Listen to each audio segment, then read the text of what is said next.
Hello दोस्तों, स्वागत है आप सभी लोगों का एक और न्यू क्लास में। तो दोस्तों आज से हम लोग हिंदी की ग्रामर को स्टार्ट कर रहे हैं, जिसमें गाइज हम लोग जो स्वर व्यंजन रहते हैं ना उनके वर्गीकरण को और साथ ही में अल्पप्राण, महाप्राण, अघोष, सघोष, कंठ, तालव्य, मूर्धन्य, दंत और ओष्ठ, इन सभी में कौन कौन से स्वर और व्यंजन आते हैं तो इन सभी को हम लोग देखने वाले हैं। और दोस्तों जो हिंदी की क्लास है ना, ये सीटेट ही नहीं बल्कि जितने भी टेट एग्जाम्स हैं और साथ ही में जितने भी कॉम्पिटेटिव एग्जाम्स हैं ना उनके लिए काफ़ी ज़्यादा हेल्पफुल रहने वाली है। तो दोस्तों जो भी हमारे चैनल पर पहली बार आए हैं प्लीज़ चैनल को सब्सक्राइब कर लें और साथ ही में लाइक करना, बेल आइकन को प्रेस कर ऑल के बटन पर सेट कर लें। और साथ ही में दोस्तों हम लोगों की जो पिछली क्लासेस है उनको यदि आपने नहीं देखा है, जीके की क्लासेस और जो सीटेट वगैरह की जो क्लास है उनका लिंक आपको डिस्क्रिप्शन में मिल जाएगा, प्ले लिस्ट का, और साथ ही में आई बटन में भी आपको मिल जाएगा।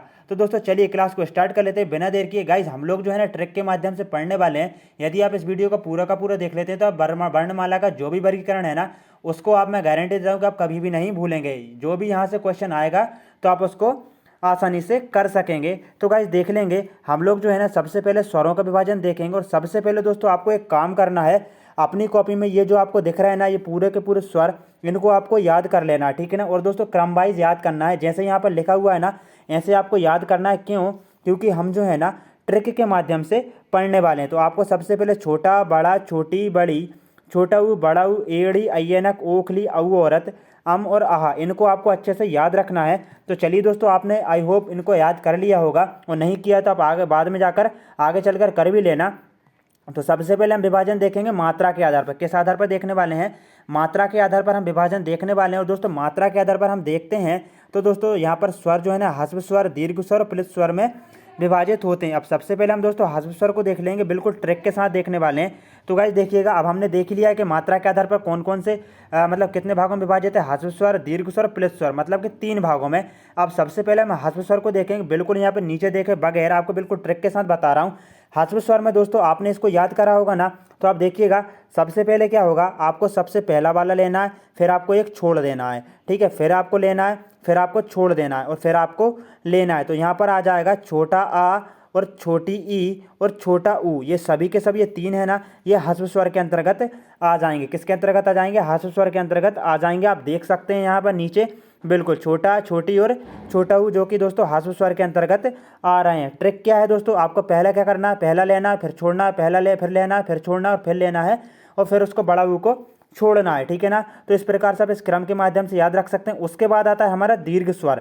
तो दोस्तों आपको यहाँ पर नीचे देखने की जरूरत नहीं है, दीर्घ स्वर में बिल्कुल हम इसी के माध्यम से, ये जो आपको पूरा का पूरा दिख रहा है ना स्वर के वर्गीकरण में, आपको इसी का खेल है, ठीक है ना। तो आपको इसको अच्छे से याद रख लेना है। देखिएगा दोस्तों हम लोगों ने छोटा आ को लिया, छोटी ई को लिया और छोटा ऊ को लिया। इसके बाद कौन कौन से बचे हमारे, अब देख लेंगे। बड़ा आ बच गया, बड़ी ई बच गई, ठीक है, बड़ा ऊ बच गया और ए अड़ी बच गई, ऐ ऐनक बच गया और औ औरत बच गया है। और यहाँ पर क्या बच गया है दोस्तों, औ मतलब ओखली और औ औरत बच गया। कौन कितने होगा? 1 2 3 4 5 6 और 7। जितने भी बचने वाले हैं ना इन दोनों को छोड़ के दोस्तों वह सभी के सभी काम में आ जाएंगे, दीर्घ स्वर में आ जाएंगे। तो दोस्तों देखिएगा, पहला, फिर आपने इसको छोड़ा, फिर इसको लिया, फिर यहाँ पर बड़ी को छोड़ा, फिर इसको लिया, तो यह जाएगा ह्रस्व स्वर में। और बाकी के जो बच्चे हैं ना वह आ जाएंगे दीर्घ स्वर में। आप यहाँ पर देख पा रहे होंगे। और हम बात करेंगे प्लुत स्वर की। दोस्तों हम इस प्रकार से कुछ आपको दिख रहा होगा, ठीक है ना, ये डा के समान, तो ये जो है ना ये प्लुत स्वर के अंतर्गत आता है। तो दोस्तों यदि आपसे पूछा जाए कि मात्रा के आधार पर कितने भागों में स्वरों को बांटा गया है, 3 भागों में, ह्रस्व स्वर, दीर्घ स्वर और प्लुत स्वर। आप चाहें तो इनको याद भी कर सकते हैं, और ये जो आपका क्रम दिख रहा है ना इस ट्रिक के माध्यम से आप इसको समझ भी सकते हैं। तो एक बार फिर से गाइस मैं आप सभी लोगों को बता दूं, ह्रस्व स्वर में आप देख सकते हैं छोटा आ को लेना है, फिर अपन को एक छोड़ना है, फिर एक को लेना है, फिर एक को छोड़ना है, फिर एक को लेना है। तो ये छोटा, छोटी और छोटा ऊ ये आ जाएगा ह्रस्व स्वर में, और बाकी के जो बच्चे हैं ना वे आ जाएंगे दीर्घ स्वर में और प्लुत स्वर में। तो आप देख ही चुके हैं, डा के समान जो राम इस प्रकार से लिखते हैं ना, तो ये प्लुत स्वर में आता है। इसके बाद हम लोग देख लेंगे दोस्तों यहाँ पर जीभ के आधार पर। किस आधार पर? जीभ के आधार पर देख लेंगे। अभी हम लोगों ने मात्रा के आधार पर देखा, और जीभ के आधार पर यदि हम स्वरों के वर्गीकरण की बात करते हैं तो यहाँ पर अग्रस्वर, मध्य स्वर और पश्च स्वर, इन 3 भागों में इसको बांटा गया है। सबसे पहले गाइस हम लोग जो है ना अग्रस्वर को देख लेंगे। अब दोस्तों हम लोगों ने ह्रस्व स्वर में क्या किया था, पहला लिया था फिर दूसरा छोड़ा था, इस प्रकार से, ठीक है। अब हम लोगों को क्या देखना है, अग्रस्वर देखना है जीभ के आधार पर। तो हमको क्या करना है, पहले 2 स्वरों को छोड़ देना है। तो हमने इन दोनों को छोड़ दिया। उसके बाद आपको 2 स्वरों को लेना है, ठीक है ना। अग्र स्वर में याद रखना, अग्र स्वर में हमको आगे के जो है 2 स्वर है ना इनको छोड़ना है, और फिर 2 को, छोटी और बड़ी को हमने इनको ले लिया है, तो ये दोनों के दोनों अग्र स्वर में आ गए। फिर हमको 2 छोड़ना है, ठीक है ना। उसके बाद फिर हमको ये 2 के 2 लेना है। मतलब कि एड़ी और अय्यनक, मतलब कि दोस्तों यहाँ पर सीधी सी बात हम करें, छोटी, बड़ी और एड़ी और जो अय्यनक है ना, ये चारों के चारों अग्र स्वर के अंतर्गत आते हैं। उसके बाद दोस्तों हम मध्य स्वर की बात करेंगे तो मध्य स्वर में ओनली छोटा आ आता है। और उसके बाद हम क्या क्या बच रहा है दोस्तों, इन दोनों को छोड़ दो और इन दोनों को छोड़ दो, छोटा ऊ, बड़ा ऊ, ओखली और औ और चारों के चारों काय में आ जाएंगे, ये आ जाएंगे पश्च स्वर में, ठीक है ना। और बड़ा आ भी बच रहा है दोस्तों पश्च स्वर में, ये सभी के सभी आ जाएंगे। तो दोस्तों एक बार फिर से हम लोग देख लेते हैं, ठीक है ना, अच्छे से देख लेते हैं। यहाँ पर आप देख सकते हैं दोस्तों, यहाँ पर देखिएगा अग्र स्वर में क्या करना है आपको, पहले दो छोड़ना है, फिर इन दो को लेना है, फिर दो छोड़ना है, फिर इन दो को लेना है। तो छोटी, बड़ी और एड़ी और अय्यनक आ जाएगा अग्र स्वर में, छोटा जो है ना वह आ जाएगा मध्य स्वर के अंतर्गत। और हम वहीं पर बात कर लेंगे दोस्तों पश्च स्वर में, जितने भी बच रहे हैं ना वे पश्च स्वर में आ जाएंगे, बड़ा, छोटा ऊ, बड़ा ऊ, ओखली और औ। तो आई होप दोस्तों आपको क्लास अच्छी लग रही होगी। अब आगे देख लेंगे दोस्तों, अब मुख के आधार पर हमको विभाजन देखना है। किसके आधार पर, मुख के आधार पर। आपको सिर्फ इतना करना है कि इसको याद रख लेना है। और दोस्तों बाकी के जो स्वर का वर्गीकरण है ना, तो आप मुझ पर छोड़ दीजिए, आपको बिल्कुल ट्रिक के माध्यम से आसानी से समझ में तो आ ही रहा होगा। और दोस्तों आगे भी जितना भी वर्गीकरण है ना, पूरा का पूरा इसके माध्यम से कंप्लीट होने वाला है। अब देख लेंगे हम दोस्तों किसके आधार पर, मुख के आधार पर। अब जब हम मुख के आधार पर बात करते हैं तो स्वरों का विभाजन जो है ना, विव्रत, अर्धविव्रत, अर्धसंवृत और संवृत भागों में विभाजित है, मतलब कि 4 भागों में।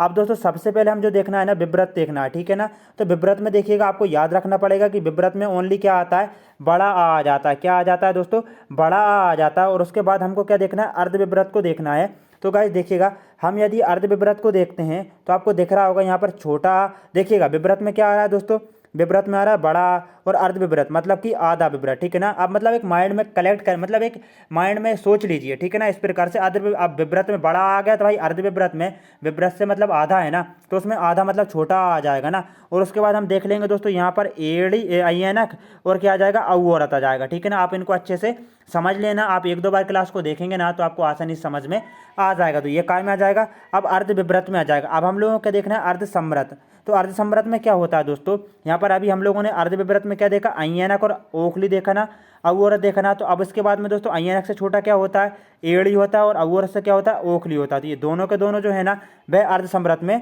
आ जाएंगे। और जो बचने वाले हैं ना वे आ जाएंगे संवृत में, जैसे कि छोटी, बड़ी, छोटा ऊ, बड़ा ऊ, ठीक है ना। इस प्रकार से आप इसको समझ सकते हैं। आई होप दोस्तों आपको अच्छे से समझ में आ रहा होगा। अब आगे देख लेंगे, होठों के आधार पर विभाजन देख लेंगे। तो देखिएगा गाइज, यहाँ पर हम होठों के आधार पर देख लेते हैं। सबसे पहले देखिएगा दोस्तों, अब अव्रतमुखी और व्रतमुखी, होठों के आधार पर 2 प्रकार से स्वरों को बांटा गया है, अव्रतमुखी और व्रतमुखी। जिसमें दोस्तों हमारा मुंह मतलब एक व्रत के समान हो जाता है जो स्वरों को बोलने में, तो वह व्रतमुखी स्वर कहलाते हैं। और जिनमें नहीं होता है वह अव्रतमुखी होते हैं, जैसे कि छोटा, बड़ा, छोटी, बड़ी और एड़ी और अय्यनक, ठीक है ना। ये जैसे कि दोस्तों ये देखिए, आप एक काम कीजिए, इनको बोल के देखिए, ठीक है ना। जब आप बोलेंगे ना तो आप खुद समझ में आएगा, अव्रतमुखी, छोटा, बड़ा। तो आप देख सकते हैं हमारा जो मुख है ना व्रतमुखी नहीं हो रहा, व्रत के समान नहीं हो रहा है, ठीक है ना। ले और वहीं पर हम बात करेंगे छोटा ऊ, बड़ा ऊ, आप बोल के देखिए, छोटा ऊ, बड़ा ऊ, ओखली, औरत। तो यहाँ पर आप देख सकते हैं कि जो हमारा मुख है ना एक व्रत के समान हो रहा है। तो जितने ये जो है ना, छोटा ऊ, बड़ा ऊ, ओखली और जो औरत है ना, ये व्रतमुखी के अंतर्गत आते हैं। और बाकी के जो बचे हुए हैं ना वे अव्रतमुखी के अंतर्गत आते हैं। तो याद रखना। आगे देख लेंगे दोस्तों अब हमको देखना है निर्नुनासिक स्वर और अनुनासिक स्वर, ठीक है ना। तो गाइस देखिएगा यहाँ पर निर्नुनासिक स्वर और अनुनासिक जो स्वर है ना, इसमें जैसे कि दोस्तों देखिएगा, निर्नुनासिक मतलब अनुनासिक जो नाक से बोले जाते हैं, जैसे कि अम, आहा, ठीक है ना। जैसे कि अभी देखा होगा आम, आहा, आम की जो चंद्र बिंदु रहती है ना, ये अनुनासिक के अंतर्गत आते हैं। और जो निर्नुनासिक के अंतर्गत सिंपल बने रहते हैं ना, छोटा, बड़ा, छोटी, बड़ी, और यदि इसी के ऊपर दोस्तों बिंदी लगा दी जाए ना तो वह अनुनासिक के अंतर्गत आ जाएंगे। और यदि हम बिंदी नहीं लगाते हैं, जैसा कि आपको निर्नुनासिक स्वर में दिख रहा है ना, तो ये हमारे किसके अंतर्गत आ जाएंगे, ये हमारे आ जाएंगे दोस्तों किसके अंतर्गत आ जाएंगे, निर्नुनासिक स्वर के अंतर्गत आ जाएंगे। और जिसमें चंद्रबिंदी लगी रहती है अनुनासिक स्वर के अंतर्गत आते हैं। अब दोस्तों हम आगे देख लेंगे। अब हम दोस्तों उच्चारण स्थान के आधार पर हम लोग देखने वाले हैं, जैसे कि कंठ, तालव्य, मूर्धन्य, दंत, ओष्ठ, कंठोष्ठ और तालव्य में कौन कौन से वर्ण आते हैं। दोस्तों देखिएगा, बिल्कुल ट्रिक के माध्यम से मैं आपको बिल्कुल अच्छे से बताने वाला हूँ। यहाँ पर आप देखिएगा, आप अपना एक काम करिए, अपने पूरा का पूरा जो मुख है ना, इसमें दोस्तों अपने माइंड में मतलब कि एक पिक्चर क्लिक कर लीजिए। पिक्चर क्लिक भी ना भी कीजिए तो आप मेरे साथ बिल्कुल, जैसे कि दोस्तों सबसे पहले आप अपने कंठ पर हाथ लगाइए, ठीक है ना। काय पर हाथ लगाना है आपको, कंठ पर हाथ लगाना है। तो हम लोगों ने देखिए कंठ पर हाथ लगाया, तो कंठ में आपने ये क्रम तो याद रखा ही होगा, ठीक है ना। तो कंठ में क्या आ जाएगा, ये 2 वर्ण आ जाएंगे, ठीक है ना। कौन कौन से आएंगे, कंठ में आपने देखा सबसे नीचे कंठ में आपने हाथ लगा लिया होगा, तो यहाँ पर देखिएगा कंठ में अब 2 वर्ण आ गए, छोटा और बड़ा, ठीक है ना। कंठ में छोटा और बड़ा आ गए। उसके बाद क्या आ जाएगा, तालु आ जाएगा। जो दोस्तों कंठ के जो ऊपर ही जो रहता है ना वह तालु रहता है। उसके बाद क्या आ जाएगा, दो वर्ण और आ जाएंगे, छोटी मतलब दो स्वर और आ जाएंगे, छोटी बड़ी, ठीक है ना, तो ये तालु के अंतर्गत आ गए। उसके बाद दोस्तों हमको क्या देखना है, कंठ तालु मूर्धन्य, ठीक है ना। तो दोस्तों यहाँ पर रेरसी को ऐड कर लीजिएगा। तो यहाँ पर मूर्धन्य के अंतर्गत क्या आ जाएगा, मूर्धन्य के अंतर्गत हमारा रेरसी आ जाएगा दोस्तों। क्या आ जाएगा, रेरसी जो है ना वह मूर्धन्य के अंतर्गत आ जाएगा। उसके बाद में आपको क्या करना है दोस्तों, दंत जो रहता है ना, दंत के अंतर्गत कोई भी स्वर नहीं आता है।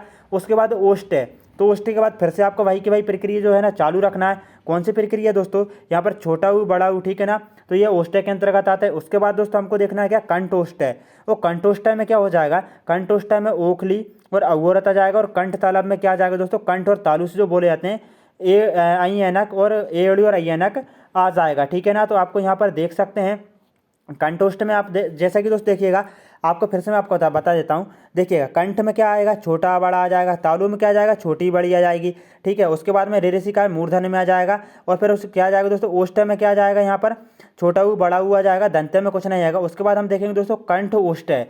तो आप क्या करना है, आपको कंठ ओष्ठ में क्या करना है, पीछे जाना है, ठीक है ना। फिर पीछे से स्टार्ट करना है। तो ओखले और कंठ ओष्ठ में जा, कंठ तालब में, ये दोनों के दोनों आ जाएंगे। तो दोस्तों आई होप आपको अच्छे से याद हो गए होंगे, ठीक है ना। आप क्लास को 1 से 2 बार देख लीजिएगा तो आपको आसानी से समझ में आ जाएगा। और साथ ही में दोस्तों आप याद भी कर सकते हैं।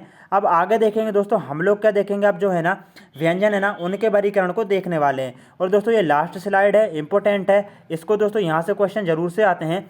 तो दोस्तों आपको यहाँ पर क्या करना है, तो आपको सिर्फ दोस्तों आपको इनको याद रखना है। किसको याद रखना है दोस्तों, देखिएगा आपको यहाँ पर ये आपको 5 जो वर्ण दिख रहा है ना, यहाँ पर आप देख सकते हैं। तो गाइस देखिएगा आपको यहाँ पर इस प्रकार से याद रखना है। एक वाला जो मतलब ये वर्ण है ना, एक ये हो गया है, ये ऊपर आपको नंबर दिख रहा है, ये हो गया है, ये हो गया है, ये हो गया है। तो आपको इस प्रकार से याद रखना है और इस प्रकार से भी आपको याद रखना है। तो गाइस देखिएगा यहाँ पर हम देख सकते हैं सबसे पहले, ठीक है, सबसे पहले हम देखेंगे। तो देखिएगा दोस्तों कंठ के अंतर्गत जो का खा गा घा ढा ये आ जाएंगे ना, ये कंठ के अंतर्गत आ जाएंगे। मतलब कि आपको क्या करना है, कंठ तालु मूर्धन्य दंत ओष्ठ है, इनको लिख लेना है। उसके बाद आपको का से लेकर माँ तक जो प्रत्येक वर्ण में मतलब प्रत्येक, जैसे कंठ में 5 आएंगे तो 5 डिवाइड करके इनको पूरे के पूरे लिख देना है। उसके बाद दोस्तों 5 जो है ना स्टार्टिंग के वह कंठ में आ जाएंगे, उसके बाद तालु में आ जाएंगे, उसके बाद आप देख सकते हैं मूर्धन्य के अंतर्गत आ जाएंगे, उसके बाद दंते के अंतर्गत आ जाएंगे, और उसके बाद दोस्तों ओष्ठ के अंतर्गत आ जाएंगे। तो दोस्तों ये तो आपको समझ में आ गया होगा। अब दोस्तों यहाँ पर आपको ये वाले वर्ण भी याद रखना है, जैसे कि ये हमने जो 1 लिखा है, 2 लिखा है, 3 लिखा है, ठीक है ना। 1 लिखा है तो ये वाला वर्ण हो गया, ये वाला वर्ण हो गया, तो इसको आपको याद रखना है। अब दोस्तों हम लोग को क्या देखना है, सबसे पहले हम देख लेते हैं अघोष वर्ण और सघोष वर्ण क्या होते हैं। तो देखिएगा दोस्तों यहाँ पर हमने लिख रखा है पहला वर्ण मतलब जो पहला समूह है वह, और फिर उसके बाद में पहला दूसरा तीसरा चौथा पांचवा सघोष में आता है। कैसे, तो देखिएगा दोस्तों ये पहला है ना ये वाला, ठीक है ना, पूरा का पूरा देख लीजिए, ये नीचे तक बिल्कुल, ये ऊपर से लेकर नीचे तक और भी नीचे है दोस्तों ये, ठीक है ना, पहला और ये दूसरा, ये दोनों के दोनों काय में आते हैं तो ये अघोष में आ जाएंगे, ठीक है ना। और उसके बाद जो बच रहा है ना, मतलब कि दोस्तों यहाँ पर आप देख सकते हैं तीसरा चौथा और जो पांचवा है ना ये सघोष के अंतर्गत आते हैं। तो एक बार फिर से मैं आपको बताऊंगा, पहला और दूसरा काय में आता है, अघोष में आता है। और उसके बाद दोस्तों यहाँ पर तीसरा मतलब कि ये वाला और ये वाला, तीसरा चौथा पांचवा सघोष के अंतर्गत आता है। अब हम लोग दोस्तों अल्पप्राण महाप्राण को देख लेंगे। अब अल्पप्राण महाप्राण में आपको क्या करना है, सिर्फ इतनी सी बात याद रखना है कि अल्पप्राण में दोस्तों क्या होता है, अल्पप्राण में जो रहते हैं ना पहले विषम आता है, ठीक है ना, विषम समूह आता है। तो पहले विषम क्या आ जाएगा, 1 आ जाएगा, उसके बाद क्या आ जाएगा दोस्तों 3 रहता है विषम, उसके बाद क्या रहता है 5 रहता है। मतलब कि अल्पप्राण में जो विषम वाले हैं ना, तो 1 3 और 5 ये अल्पप्राण में आ जाएंगे, और जो सम वाले हैं ना जैसा कि 2 और 4 ये काय में आ जाएगा दोस्तों, ये आ जाएंगे हमारे महाप्राण के अंतर्गत आ जाएंगे। दोस्तों आई होप आपको अच्छे से समझ में आ गया होगा। अब दोस्तों हम लोगों को क्या करना है, जो अंतस्थ व्यंजन है ना और उष्ण व्यंजन है इनको भी याद रखना है। अंतस्थ व्यंजन कितने रहते हैं दोस्तों, 4 रहते हैं। कौन कौन से रहते हैं, या रा ला और बा। उष्ण व्यंजन भी 4 रहते हैं, शा शा शा और हाँ। तो दोस्तों या रा ला बा जो है ना अल्पप्राण के अंतर्गत आते हैं, और जो सा सा सा जो है ना ये क्या है महाप्राण के अंतर्गत आते हैं। अब ये अल्पप्राण महाप्राण के अंतर्गत तो आते हैं। अब हमको बात करना है कि अघोष और सघोष के अंतर्गत क्या आता है। तो आपको कुछ नहीं करना है, यहाँ पर तिर्यक गुणा कर देना। ये पूरी की पूरी जो स्लाइड है ना इसको आपके माइंड में कैप्चर कर लेना, क्लिक कर लेना अच्छे से। तो यहाँ पर देख सकते हैं यार लाभा को यहाँ पर ले गए, मतलब कि ये सघोष में आ गया, और सा सा को यहाँ पर ले गए, है ना। तो ये कहाँ पे आ गया दोस्तों, ये अघोष के अंतर्गत आ गया। जो अघोष जो हा है ना ये सघोष और महाप्राण दोनों के अंतर्गत आता है। दोस्तों आई होप आपको अच्छे से समझ में आ गया होगा। अब यहाँ पर कुछ इंपॉर्टेंट पॉइंट्स और हैं, देखिएगा यहाँ पर अयोग भाग किसको कहा जाता है, अम और अहा को। पाशर्व किसको कहा जाता है, ला को कहा जाता है। लुंठित रा को कहा जाता है। और जो उत्क्षिप्त है ना उसको डा को उत्क्षिप्त कहा जाता है, ठीक है ना। तो दोस्तों आपको समझ में तो आ ही गया होगा।